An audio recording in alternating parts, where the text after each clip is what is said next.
Hoy vamos a hablar del manejo del hipotiroidismo.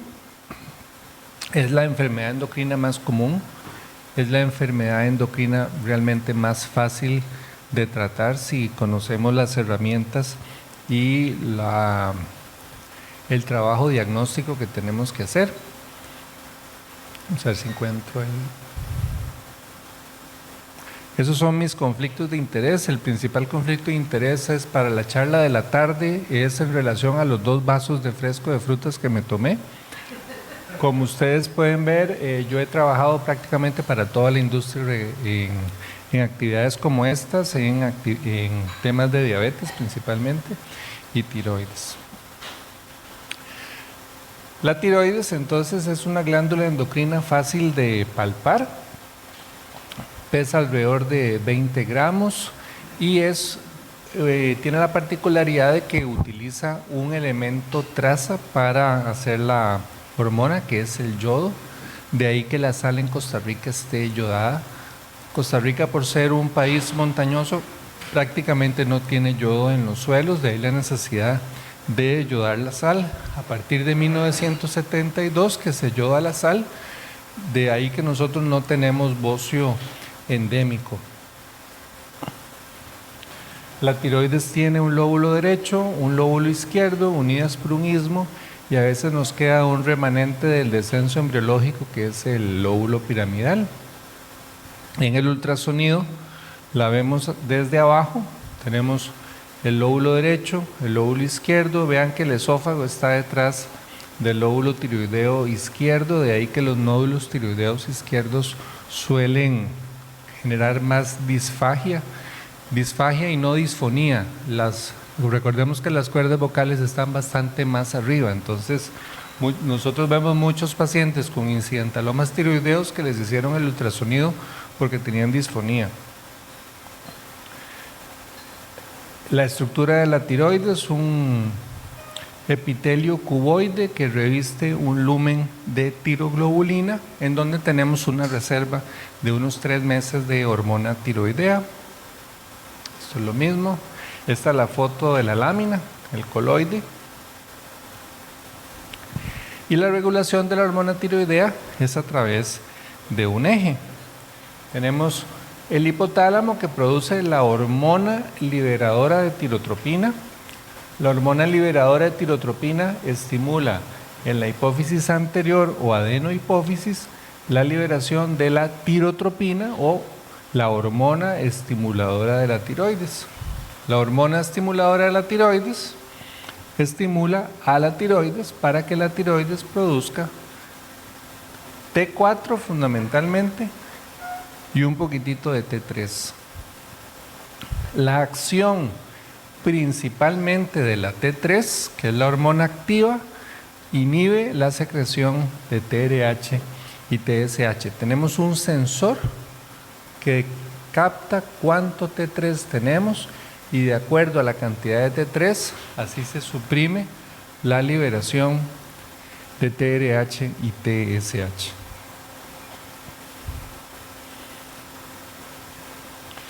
Entonces vean cómo la T4 va a sufrir una desyodinación para convertirse en T3 y ejercer el efecto inhibidor sobre la secreción de TSH en la hipófisis anterior y de TRH en el hipotálamo. De ahí que ambas hormonas tienen que estar en equilibrio. Por eso la pregunta que nos hacen los pacientes que ¿por qué tengo una baja y la otra alta? Tengo las 2 enfermedades a la vez y no.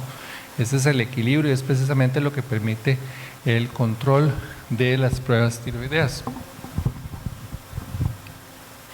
Estos son los valores,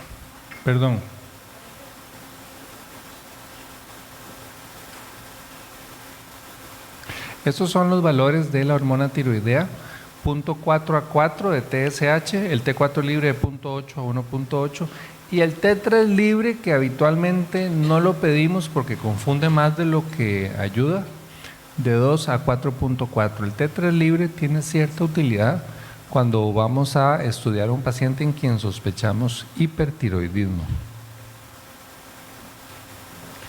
El hipotiroidismo, que es la enfermedad, como les decía, más común, La podemos clasificar en hipotiroidismo primario, cuando tenemos un problema propiamente en la tiroides, que es lo más común; secundario, cuando se origina en la pituitaria; y eventualmente terciario, cuando la lesión es en el hipotálamo. La mayoría de los hipotiroidismos son crónicos, de ahí que el mismo paciente entiende que la pastilla de la tiroides es para toda la vida. Hay algunos casos de hipotiroidismos transitorios, generalmente después de un episodio de tiroiditis subaguda o tiroiditis silente.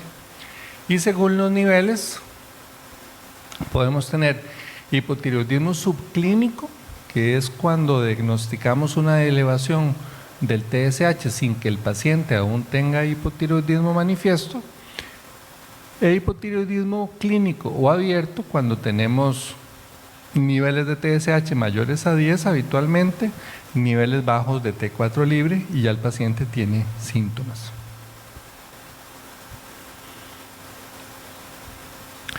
Es una enfermedad de prevalencia más importante en mujeres. Se calcula que el 10% de las mujeres adultas en Costa Rica tienen hipotiroidismo.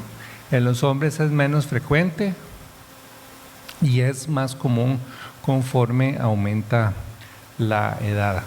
Entonces no tiene nada de raro que a los 45 años la paciente te diga: es que se me vinieron todas las cosas juntas porque se me están empezando a bajar los estrógenos al mismo tiempo que va subiendo el TSH y empieza a desarrollarse el hipotiroidismo. Usualmente es desde los 30, pero no tiene nada de extraño empezar a diagnosticarlo en estas décadas. Y bueno, esta es nuestra paciente. Ella tiene un hipotiroidismo clínico evidente. Vean el pelo delgadito, la mirada desinteresada, las cejas finitas, la facies abotagada, el edema de los párpados. Entonces me acuerdo de una pobre señora encamada que le habían dicho que había tenido un ABC y una demencia y no sé qué más, y entonces nos la encontramos con el TSH en 117 y efectivamente la señora resucitó cuando se le trató el hipotiroidismo. Vean el cambio cuando ya recibe la levotiroxina. Los anteojos claramente no le ayudan, pero vean como ya la paciente tiene interés en lo que nosotros le estamos hablando. Es un cambio notable en su calidad de vida. Este es el efecto de la hormona tiroidea en una persona que la necesita. La mayoría de nuestros pacientes no va a llegar así. La mayoría de nuestros pacientes los vamos a encontrar por un hallazgo de laboratorio, y más bien a veces hasta vamos a tener sobrediagnóstico de hipotiroidismo subclínico por TSHs limítrofes. Otra señora con el mismo caso. Vean a este señor con la cara abotagada, los párpados, la mirada perdida.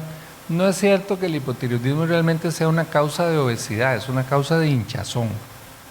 Y este señor no es el más joven, sino que él es Hashimoto. Hashimoto es el médico japonés patólogo que describió los casos de mixedema asociados con la tiroiditis crónica o tiroiditis linfocitaria de Hashimoto, que es el origen del hipotiroidismo en la mayoría de las personas adultas.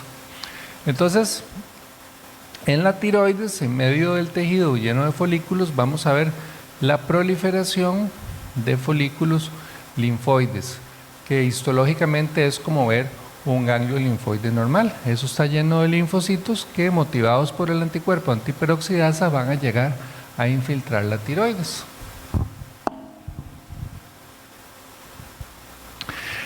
Esto genera un proceso inflamatorio que te va a dar un bocio difuso firme. Hablamos que la tiroides tiene un aumento de la consistencia por la fibrosis, y va a empezar con la fase de hipotiroidismo subclínico. La tiroiditis de Hashimoto es un proceso que toma muchos años en la inmensa mayoría de los casos. Ustedes comprenderán que yo veo muchísima gente con problemas de tiroides, y me acuerdo de 2 pacientes que pasaron de un hipotiroidismo subclínico a un hipotiroidismo abierto en menos de un año. La mayoría van poco a poco a lo largo de muchos años. Y muchas veces te encontrás los cambios en el ultrasonido en la tiroiditis de Hashimoto, antes de alterar las pruebas. Este proceso, el hipotiroidismo subclínico, que puede tomar muchos años, y ya el hipotiroidismo donde tenés T4 y eventualmente T3 libre bajo. Al principio puedes bajar T4 y mantener T3 porque hay un aumento de la actividad de las desyodinasas que aumenta la conversión periférica a T3. Entonces el hipotiroidismo subclínico es una definición bioquímica que muchas veces lo encontramos con síntomas vagos, inespecíficos. Hay una pésima correlación entre la sintomatología y la severidad del hipotiroidismo. Entonces, cuando el paciente te dice, es que tengo todos los síntomas, porque le preguntó a Google, o peor todavía a ChatGPT, las listas de síntomas potencialmente atribuibles a la tiroides son todos más uno, porque usted puede tener alteración de cualquier sistema cuando tiene un hipotiroidismo severo. Entonces la correlación no siempre es buena. ¿Quiénes evolucionan? Esta es la evolución a 15 años plazo de los pacientes que tienen TSH menores a 6, que es virtualmente nadie. Pacientes entre 6 y 12 de TSH, a 10 años plazo el 40% está hipotiroideo. Y TSH mayores a 12, la práctica totalidad como a 6 años, la práctica totalidad está hipotiroidea. Se hace otra diferencia entre quienes tienen anticuerpos antimicrosomales o antiperoxidasa positivos, que evolucionan la mayoría, versus los que tienen anticuerpos antimicrosomales negativos, que evoluciona 1 de cada 3. Esta es entonces la tiroides normal. En el ultrasonido, la tiroides la vamos a ver como un tejido ecogénico, clarito y parejito, más clarito que el músculo. Esta es la tiroides completamente normal. Y esta es la tiroides con tiroiditis de Hashimoto. Muchas veces recibimos pacientes con hipotiroidismo en tratamiento que vienen con reportes que dicen tiroides con múltiples nódulos hipoecoicos, y realmente lo que estás viendo no son múltiples nódulos hipoecoicos, lo que estás viendo es un proceso inflamatorio que abarca toda la tiroides. Entonces, en el contexto de la tiroiditis de Hashimoto, es esperable que a veces veas en el ultrasonido patrones pseudonodulares, donde si usted se pone a buscar, usted empieza a encontrar ruedas por todo lado. Es como ver nubes. Síntomas, como les decía, todos más uno, todo lo que tiene que ver con lentitud, pero lo que más predice, sequedad de piel, palidez, el paciente habla más despacio, bradipsiquia, porque haces mixedema cerebral en casos serios, pero cuando no es tan serio, igual el paciente siente que está procesando más lento. Hinchazón, estreñimiento, que es un síntoma muy inespecífico, bradicardia, derrames pleurales, trastornos menstruales. Usualmente las pacientes lo que aquejan es aumento en el flujo menstrual, metrorragias. Entonces hay diferentes síntomas en diferentes sistemas que cuando usted tiene algunos de los síntomas inespecíficos por sí solos, entonces, pregúntele a sus amigas, ¿quién está cansada, quién está aburrida, quién tiene dolores, a quién le duele el cuello, a quién se le cae un poco el pelo, a quién tiene la piel seca? Entonces la mitad del auditorio te levanta la mano.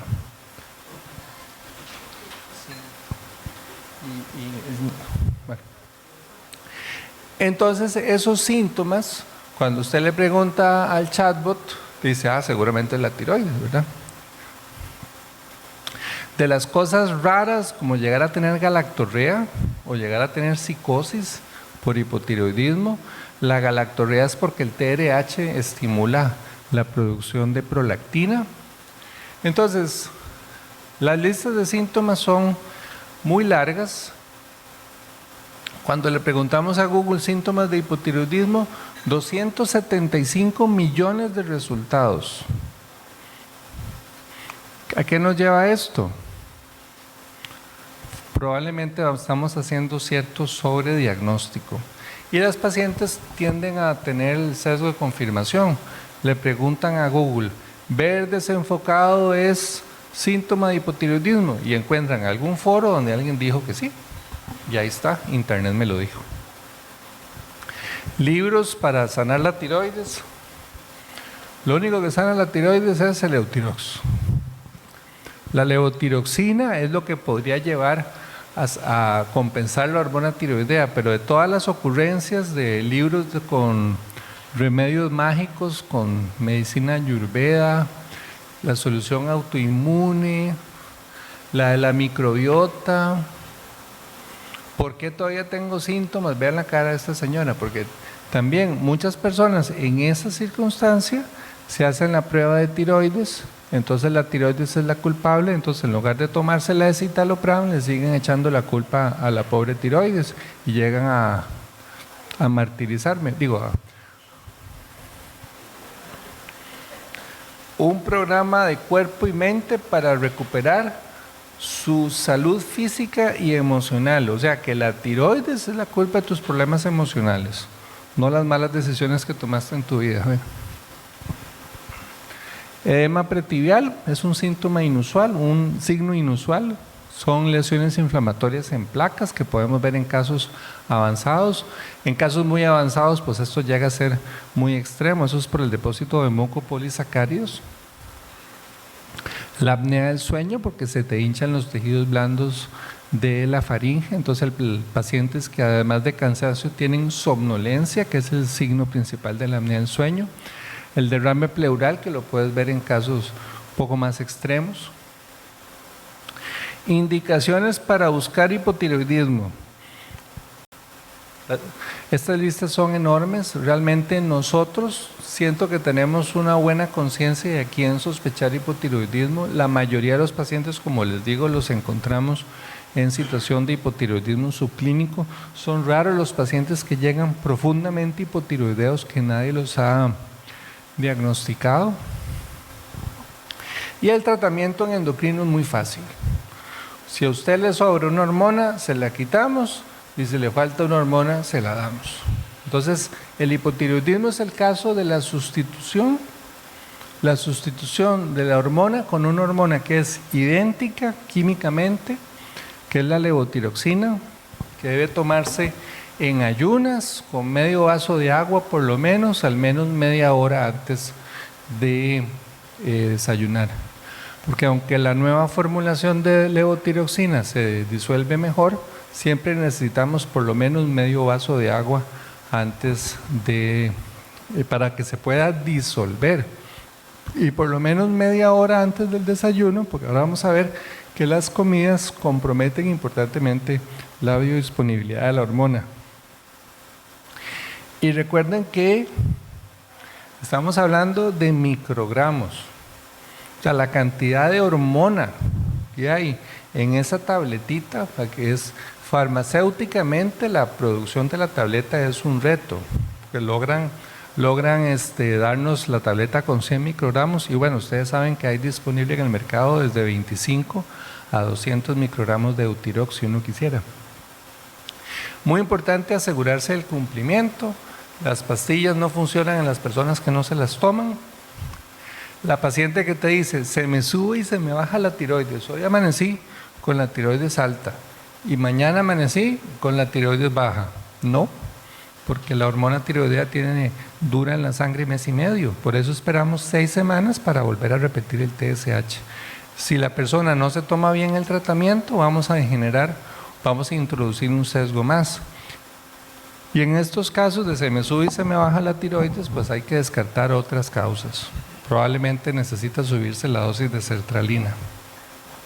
La dosis que la mayoría de la gente es 100 microgramos al día, ¿verdad? Entonces 100 de lunes a sábado, 100 de lunes a sábado, 100 de lunes a viernes, lunes a sábado, 100 de lunes a sábado, 200 el domingo.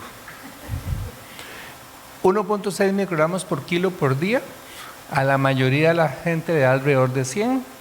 Como en la institución solo tenemos la de 100, entonces nos hemos acostumbrado, en lugar de estar partiendo tabletitas, sabiendo que si sacamos la tableta del blister se nos va a perder eficacia, entonces la damos de lunes a viernes para hacer 500, que vendría a ser como dar 75 todos los días, o 2 juntas, sábado y domingo, porque algunas personas descansan y yo no descanso.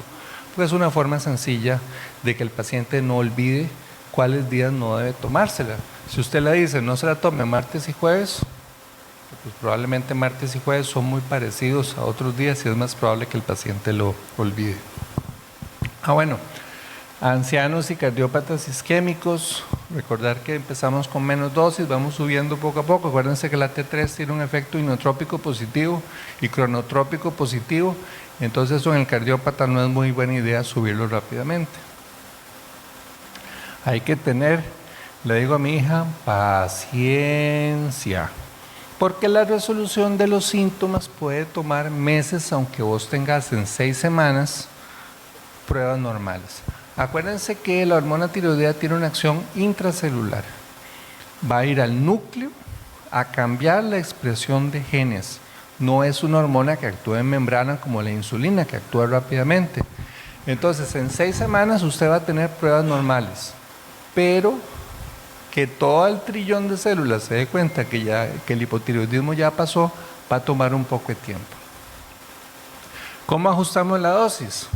Digamos un paciente común que llega con TSH en 30, le dimos 100 al día y me salió en 12.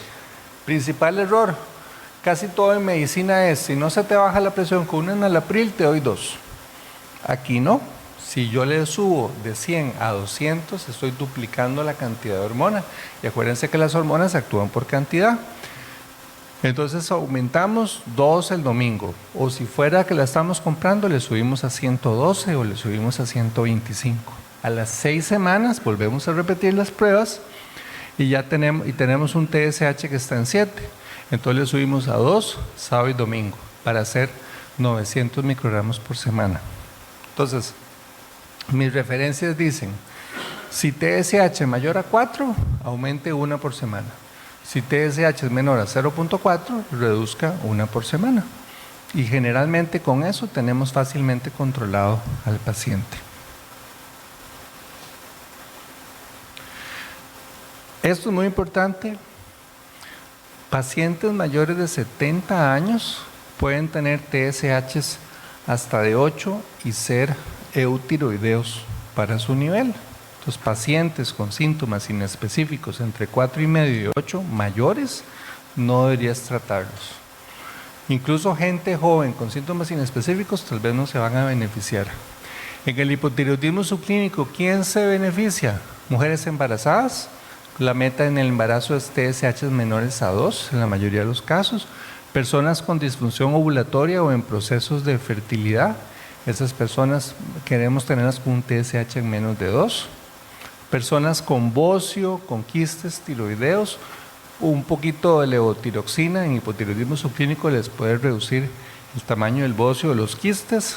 Síntomas muy sugestivos, usted podría hacer una prueba terapéutica. Ok, te lo tomas 3 meses, vemos controles, salieron normal los controles, ¿se te quitó todo? No, me sigo sintiendo mal. Entonces no tiene sentido dejársela. Si el paciente tiene algún beneficio lo podemos considerar. Cuando tenemos anticuerpos antiperoxidasa e hipotiroidismo subclínico, ya vimos que la tasa de progresión es de un 60-65%. Entonces esos pacientes sí se benefician. Esto parece raro que se los ponga, pero vieran cómo pasa. No se recomienda tratar pacientes con pruebas tiroideas normales. TSH en 2, T4 libre en 1. Esas son pruebas normales. Entonces hay gente que tortura las hormonas Entonces sale el TSH bien, sale el T4 bien, entonces hagamos el T4 total, también salió bien, hagamos el T3 total, también salió bien. Hay un laboratorio ahí que hace T3 reversa, también salió bien. Anticuerpos antiperoxidasa negativos. Ah, pero anticuerpo antitiroglobulina en 32. Ahí está la causa del problema. Y le dan levotiroxina. Y el anticuerpo antitiroglobulina en 32 o positivo te dice que tenés cierta autoinmunidad tiroidea, pero todavía no tenés verdaderamente el hipotiroidismo. Entonces, tratar a alguien porque tiene los anticuerpos discretamente positivos no va a cambiar la evolución de la enfermedad si es que la tiene. Bueno, y tampoco se vale como tratamiento para perder peso. El tratamiento para perder peso es que yo no me tome tantos fresquitos en la mañana cuando vengo a estas reuniones.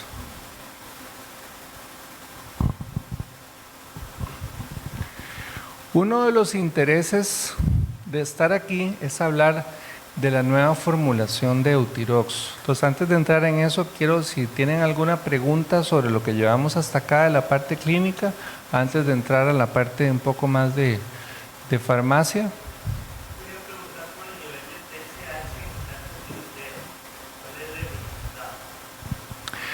Ahorita el nivel de TSH en cáncer de tiroides depende del riesgo. Entonces, un paciente de alto riesgo, digamos los pacientes a quienes les damos yodo radioactivo, los primeros 5 años debes tenerlo con el TSH menor a 0.1. El paciente de bajo riesgo lo manejas de 1 para abajo. Y el paciente que ya pasó 5 o 10 años de todo, que ya le dimos yodo y que está en remisión, que no tiene ganglios y todo, lo mantenés ya con TSH normales después de 10 años. Antes suprimíamos por más años, pero hoy se sabe que, salvo casos extremos, mantener el TSH muy suprimido más bien lleva a los problemas del hipertiroidismo subclínico a mediano plazo.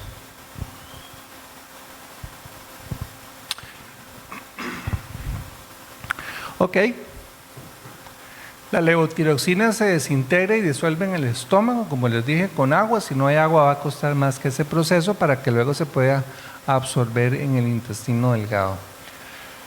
La levotiroxina absorbida llega al hígado a través del sistema porta, donde se va a conjugar. Hay parte de la hormona que se va a secretar en la bilis y se reabsorbe parcialmente después en el intestino.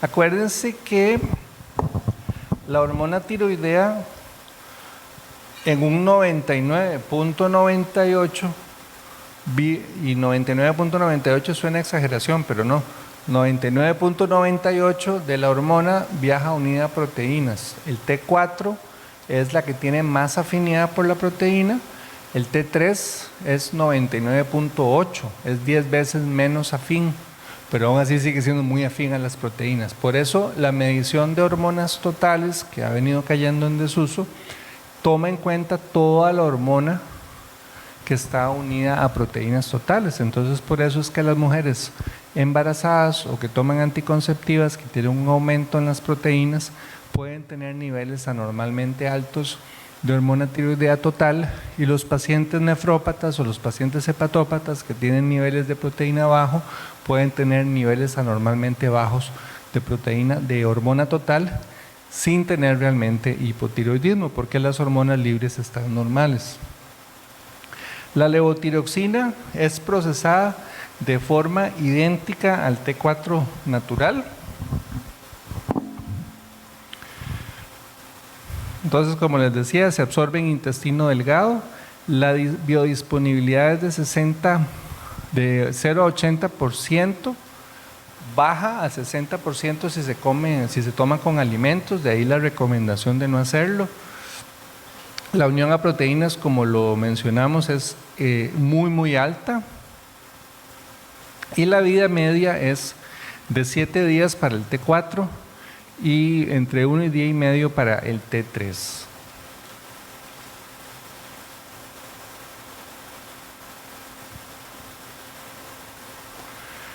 Entonces el café está aquí para recordarnos que la ingestión concomitante con las comidas puede retrasar la absorción. De ahí que insistimos en que se la tome media hora antes.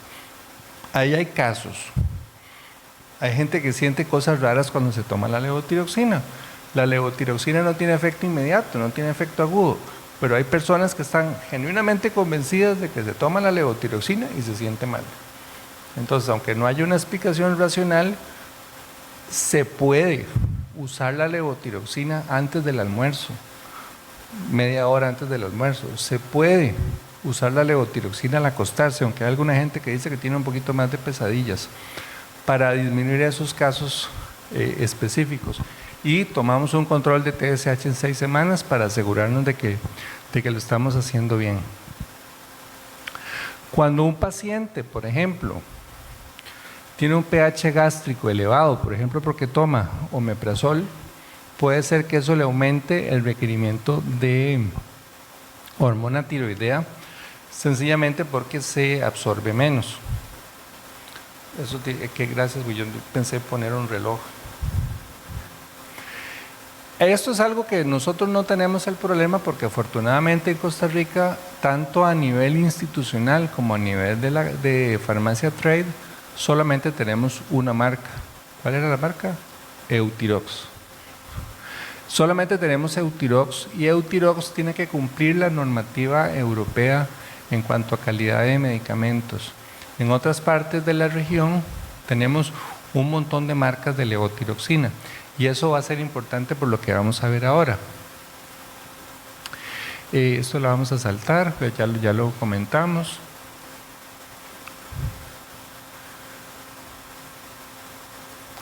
Hay condiciones entonces que pueden afectar la biodisponibilidad de la levotiroxina.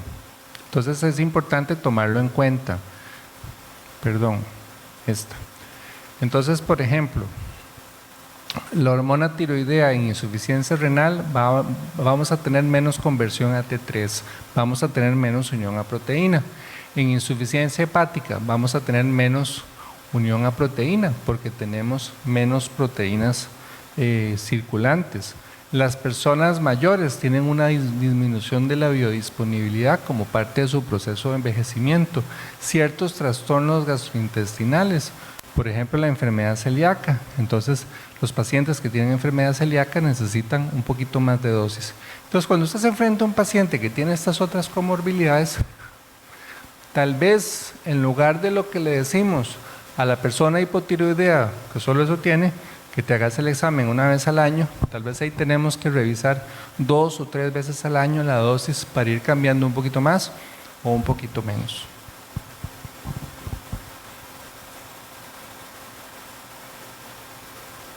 Entonces, ¿cuál es el seguimiento? Perdón, apreté la que no es. ¿Cuál es el seguimiento? Más o cuando usted cambia una dosis, entonces hacemos un TSH en 6 semanas. A ver, ahí. Si todo está bien, de cada 6 a 12 meses. Si no, tenemos que ver, se la está tomando bien, la está tomando con otros medicamentos, se está tomando el omeprazol junto con la levotiroxina, está tomando un antiácido, está tomando hierro o vitaminas con el desayuno, está tomando algún alimento, se la está tomando con un batido verde mágico para perder peso. Buscar condiciones digestivas, por ejemplo, un paciente que empieza a tener intolerancia cuando come pan, puede ser que esté desarrollando una enfermedad celíaca, que no se tome bien el tratamiento, que saque las pastillas del blister y se expongan al ambiente, que esté interactuando con otros medicamentos. Entonces, esas son cosas que tenemos que historiar a los pacientes que no logramos controlarlos. Es muy difícil alguien que sea resistente a la levotiroxina. Me acuerdo una doña que tenía el TSH en 70 después del bypass gástrico y te tomaba 6 levotiroxinas y quedó embarazada y el milagro, el Espíritu Santo le hizo el milagro también de que empezó a absorber la levotiroxina y estaba hipertiroidea con solo 2. Tal vez embarazada se dio cuenta que era buena idea tomarse la pastilla. Entonces vean, enfermedad celíaca, por ejemplo, que mencionamos, gastritis autoinmune, todas estas condiciones van a hacer que la disolución de la pastilla no sea la correcta, los cambios en las hormonas, en las proteínas que ya mencionamos, insuficiencia pancreática exocrina, porque no vas a digerir bien. Y la levotiroxina, estos de los medicamentos que hablamos que tiene un estrecho margen terapéutico. ¿Qué quiere decir eso? Que hay una dosis donde el medicamento no es suficientemente eficaz y una dosis en que el medicamento ya puede generarte efectos adversos y en la distancia entre ambos es relativamente pequeña. La levotiroxina. Ay, doctor, yo leí que la levotiroxina causa osteoporosis. Sí, pero si estás hipertiroidea por tomar levotiroxina, que no es lo mismo. Cuando usted está bien sustituido, tomar levotiroxina en la dosis correcta no tiene por qué causarte ningún síntoma de tirotoxicosis ni causarte hipertiroidismo o osteoporosis o cualquiera de esas complicaciones. De ahí la importancia que tiene esto en la levotiroxina.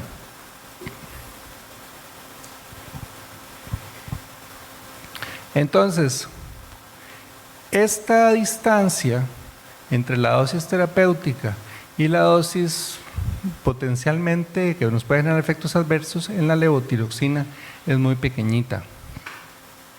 De ahí que las recomendaciones de titulación de la dosis se hagan en intervalos de 25 o 50 microgramos al día. Si tuviéramos la tableta de 100, 112, 125, puede subir, si el paciente no está bien con 100, subir a 112 o subir a 125.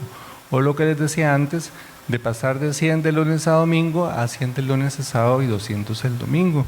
Esos son cambios que más o menos representan 12 a 25 microgramos por día. Bueno, esto ya lo mencionamos.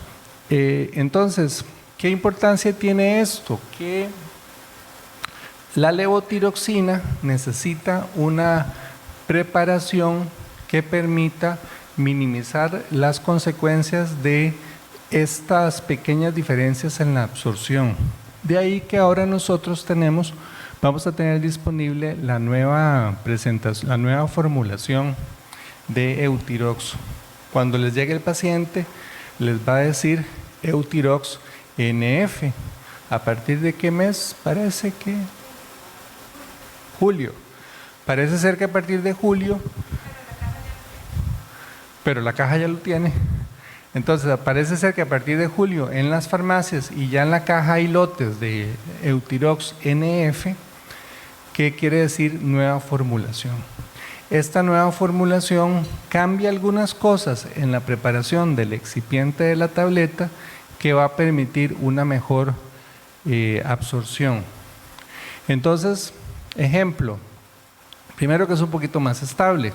La nueva formulación es más estable que la fórmula anterior. Vean que esta pendiente se ve muy dramática, pero esto es a un año. Entonces, es una estabilidad muy buena y vean la escala. Estamos hablando que pasamos de 102 a 98 en 100 semanas. Y ahora mejoramos de 101 a 100 en 100 semanas. Entonces la escala está hecha así para que se vea más el efecto. Entonces, la nueva formulación de levotiroxina que vamos a tener disponible, aquí tenemos que ignorar un poco cuando nos hablan de otras marcas, porque nosotros no las tenemos, pero vamos a cambiar más que todos los excipientes. La levotiroxina es la misma, no va a cambiar. El principal cambio es que quitamos la lactosa. Entonces, la lactosa sabemos que es mala, pero la usamos en los medicamentos. Muchos medicamentos tienen lactosa. Hay una discusión ahí de cuánta lactosa vos necesitas para que realmente te caiga mal si sos intolerante a la lactosa, porque incluso la metformina, que son tabletas grandes, no tienen tanta lactosa como para generar el efecto adverso que uno podría tener por tomarse una milkshake. Entonces, la tabletita de levotiroxina tenía muy poquitito de lactosa, pero de todas maneras se quitó. Entonces, esta nueva presentación es más estable, toda la vida útil va a ser de 18 meses. Vieron en el cuadro que les mostré que la estabilidad pasa de 102 a 100 en 100 semanas, entonces excedemos los 18 meses. Se elimina la lactosa y se agrega manitol y ácido cítrico. El ácido cítrico entonces es uno de los excipientes que lleva la levotiroxina de nueva formulación, va a reducir un poquito el pH intestinal, así como la resistencia transcelular del duodeno y yeyuno, y el ácido cítrico va a permitir una mejor absorción de la levotiroxina. Va a tener un poquito mejor biodisponibilidad por esta razón, lo cual no quiere decir que necesariamente tengamos en algún momento que bajar las dosis. La impresión que tenemos es que la necesidad de cambiar las dosis no va a ser necesaria, aunque el ácido cítrico pueda mejorar un poquito la absorción. Entonces estas son las diferencias entre la estabilidad de la levotiroxina versus las otras presentaciones que tenían los excipientes anteriores. Y este es el estudio de bioequivalencia entre ambos, la nueva formulación y la antigua formulación. Vean que va parejito entre ambos. De ahí que, aunque el ácido cítrico en teoría mejore la absorción, no estamos esperando que tengamos que cambiar la dosis porque haya un aumento significativo de la absorción del medicamento. Esta es la nueva formulación, que es el otro tema.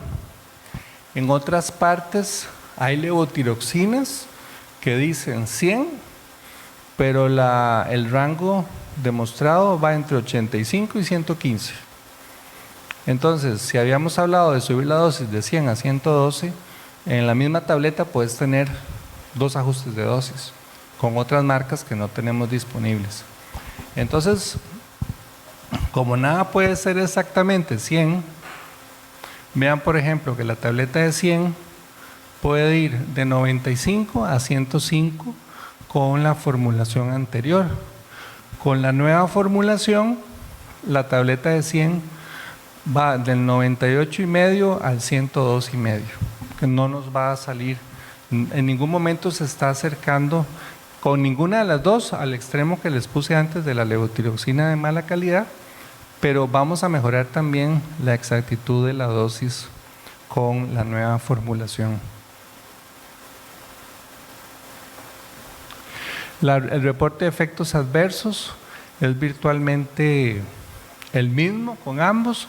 La mayoría de los reportes de efectos adversos con levotiroxina usualmente son debidos a mala dosificación o sencillamente se atribuyen al medicamento sin que sea realmente por el uso propiamente de la levotiroxina. Entonces, en el embarazo, la necesidad de hormona tiroidea muchas veces son cantidades pequeñitas.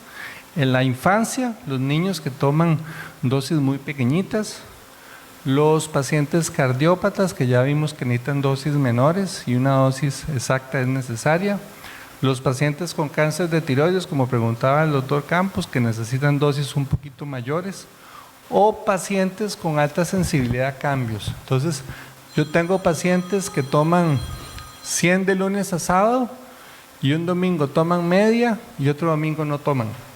Entonces, ¿cómo? Solo media el domingo. Y sí, porque esa es la dosis, porque si les doy media todos los domingos me salen altos y si les quito la media el domingo me salen bajos. Entonces los tengo ahí con media cada 15 días. Entonces, ya para terminar, se absorbe bien en el tracto gastrointestinal después de que se toma con el estómago vacío.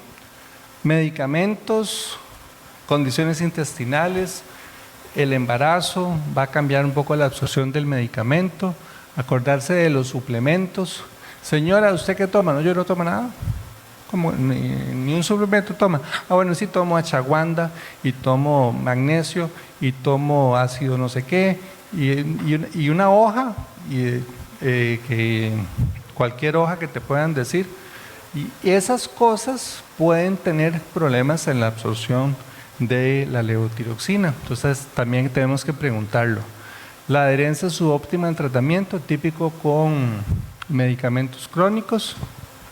Y lo que les decía, la nueva formulación de la levotiroxina que nos ofrece mejor estabilidad para garantizar los 18 meses de vida útil. Aunque en la caja yo creo que no llegamos ni al año. La rotación de levotiroxina es muy alta y difícilmente un paciente vaya a tener levotiroxinas de más de un año.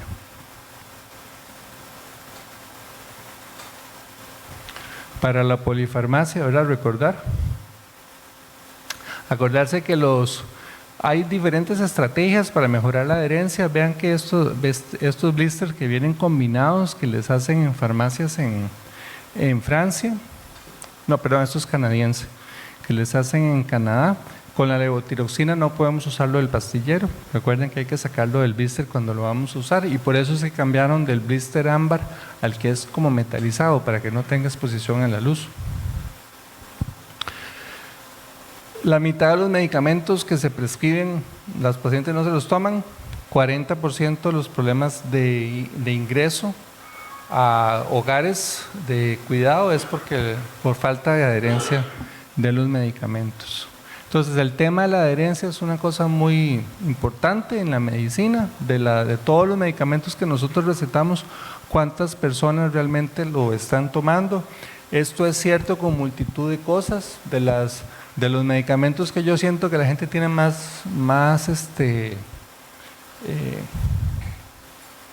ganas de tomar, las estatinas, por ejemplo, porque la vecina les dijo que eran malas.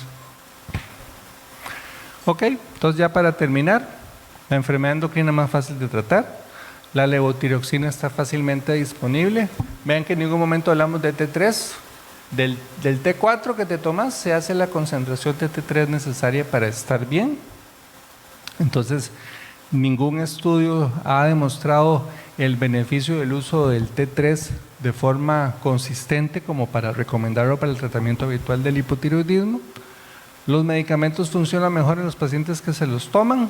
Recordar que la dosis es 1.6 microgramos por kilo, alrededor de 100, y empezamos con dosis menores en personas mayores o con enfermedad coronaria. Ese es mi correo, por si alguien tuviera alguna consulta o algo, con mucho gusto. Y aquí nos dieron este QR que nos facilita Merck de una guía rápida del hipotiroidismo para quien guste tenerlo, y ahí vienen más detalles sobre lo de la nueva formulación.